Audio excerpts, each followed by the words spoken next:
ऊ की मात्रा के लिए क्या देना है, वाव, और साथ ल के लिए हम देंगे लाम। तो इन सब हुर्फों को मिलाकर हमारा बन जाएगा फूल।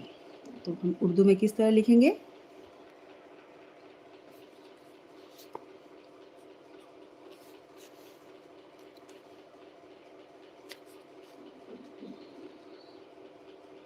पहले हम पे के लिए लिखेंगे छोटा सा इस तरह से पे, उसके बाद दो चश्मी है लिखेंगे और साथ वाव लगाएंगे और साथ लिखेंगे लाम। पे के साथ दो चश्मी है, वाव और लाम। पे का 3 नुक्ता हम दे देंगे, पे का 3 नुक्ता और साथ दो चश्मी है, वाव और लाम। तो हमारा क्या बन जाएगा, फूल। इस तरह हम उर्दू में फूल लिखते हैं। अगला है हुरूफ हमारा